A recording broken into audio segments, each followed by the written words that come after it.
gnostique. Donc il s'agit de gnose, une secte gnostique d'origine manichéenne. Donc c'est une déviation de la foi chrétienne où, selon la doctrine manichéenne, il y a le Dieu du bien et le Dieu du mal. Pour les Illuminati, le Dieu du bien, c'est Lucifer. Le Dieu du mal, c'est Yahweh. Et alors, ça explique pourquoi tout dans leur liturgie, dans leur littérature, dans leur pensée, dans leur action, il n'y a qu'un service et une allégeance possible, c'est l'allégeance à Lucifer.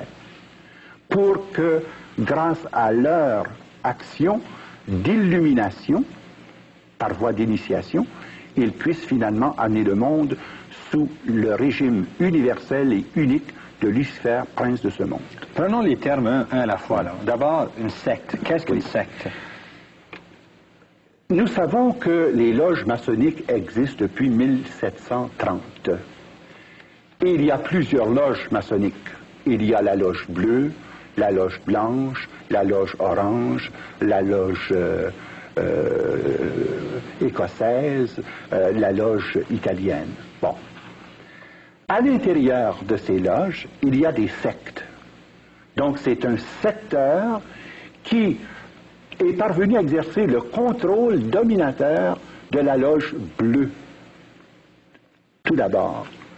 Et cette secte est inspirée de la doctrine chrétienne, mais selon l'hérésie de Mani, de l'évêque Mani. C'est pour ça qu'on appelle ça le manichéisme, où il y a non pas un Dieu, mais deux dieux, le Dieu du bien et le Dieu du mal. Alors, le mot secte réfère ici, à l'intérieur de loges maçonniques, oui, à une subdivision. Oui, alors ça veut dire ceci. Tous les maçons ne sont pas des illuminatistes, mais tous les illuminatistes sont nécessairement des francs-maçons. Il existe beaucoup de francs-maçons qui ne sont pas illuminatistes. D'ailleurs, les illuminatis ne sont pas intéressés par le petit crétin des francs-maçons du 10e, 9e, 8e, 7e degré. Les francs-maçons que nous connaissons habituellement, publiquement, là, ce sont ceux du 1er, 2e et 3e degré, comme les Shriners, par exemple, qui ont leur cirque et puis leur hôpital d'enfants.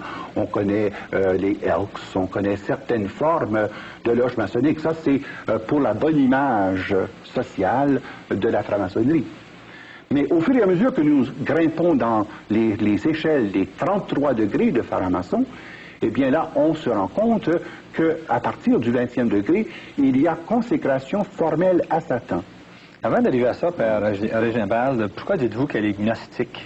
Elle est gnostique parce que ceux-là seuls peuvent connaître le contenu de l'illumination qui ont été initiés. Dans la loge bleue, il y a 33 degrés d'initiation. Et à chaque niveau d'initiation, il y a une nouvelle connaissance qui est communiquée. Le mot gnose veut dire une connaissance, mais une connaissance réservée uniquement aux initiés. Une connaissance qui est refusée à ceux qui ne sont pas initiés. C'est pour ça qu'il y a une différence entre la gnose et la foi. La gnose procède par voie initiatique, la foi par proclamation ouverte de la parole de Dieu. Voyez-vous? Alors, c'est dans ce sens-là qu'il s'agit d'une gnose, donc une secte gnostique de caractère manichéenne, parce qu'on croit qu'il n'y a pas un Dieu mais deux dieux. Et comme il s'agit des plus hauts niveaux de la franc-maçonnerie, eh bien, il y a un contrôle qui s'exerce sur tous les niveaux inférieurs. Or, ce qui se passe au niveau des Illuminati, c'est ceci. Les Illuminatistes procèdent par l'initiation des 7 degrés selon le rite écossais, ce qui les conduit automatiquement au 20e degré de la loi par voie initiatique, les 20 degrés comme les maçons ordinaires, si on veut. Eux court-circuitent le système et arrivent très vite à la plus haute forme de domination qui s'exprime par cette pyramide. La pyramide est le symbole privilégié de la maçonnerie. Et ce symbole recouvre un contenu considérable, car on sait que dans la pensée gnostique, comme dans la pensée initiatique, la pyramide est le signe de la puissance. Mais ce qui est particulier chez les Illuminati, c'est que vous avez des gens qui occupent les plus hauts niveaux de contrôle, d'abord à partir des 13 prêtres druides qui directement et concrètement consacrent les initiés à Satan et qui doivent présider à tous les rites formels des Illuminati dans le monde. Et ce sont les mêmes 13 qui exercent leur puissance aussi bien au niveau de l'Amérique du Nord par le CFR dont j'ai parlé il y a un moment, qu'ils le font en Europe par la synarchie, qu'ils le font ensuite par le truchement des Illuminati italiens et arabes, et finalement vous avez l'autre qui s'appelle le Round Tables qui contrôle tout le Commonwealth. Alors vous avez des grandes familles qui sont consacrées à Satan au plus haut sommet des Illuminati, notamment les familles Rothschild. Et quand je dis Rothschild, vous savez, il faut comprendre une chose. Il ne s'agit pas seulement de la famille du baron de Rothschild. Ça, c'est une branche des Rothschild qui contrôle toute l'économie française. Mais vous avez une autre branche Rothschild, celle de Lord Rothschild, qui contrôle la Banque d'Angleterre. Ils étaient 5 frères, n'est-ce pas? Oui. Alors, et leur véritable nom était Amschel. Et ils ont reçu le nom et le titre de Rothschild par le fait qu'ils étaient des prêteurs. Et que le mot Roth veut dire rouge et Shield, écu. L'écu rouge était le symbole des prêteurs.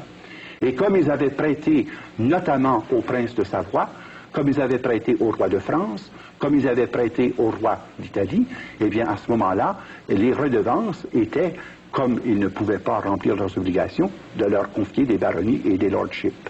Et c'est ainsi que les Rothschild ont contrôlé un grand secteur, notamment en Europe, c'est-à-dire la France, la Suisse et l'Angleterre. Et par l'Angleterre, le contrôle du Commonwealth. Mais en Amérique, ça a été principalement la famille Rockefeller.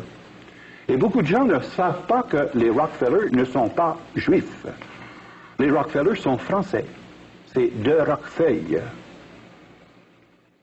Et les Rockefeller ont construit leur fortune aux États-Unis et pour réussir en Amérique ont pris le nom de Rockefeller. Mais originalement, c'était des Huguenots français qui ont quitté la France à cause de la persécution, qui finalement se sont établis sous le nom de Rockefeller et ont créé l'empire que nous connaissons. Et la pyramide que j'ai ici présentement illustre l'empire Rockefeller qui contrôle non seulement l'Amérique du Nord, mais qui contrôle aussi tous les intérêts affiliés des multinationales sur le plan économique. Vous parlez de prêtres druides et ensuite vous parlez des Rothschild, des Rockefeller. Oui. Dites-vous que les Rothschild et les Rockefeller, les chefs de ces grandes familles-là et d'autres, sont des prêtres druides? Ils ont des prêtres druides à leur service, comme par exemple en Écosse, dans la région immédiate de Glasgow, il y a le château Rothschild qui abrite un des principaux temples sataniques où annuellement les 8 grands chefs du monde se rencontrent avec les 13 du Coven.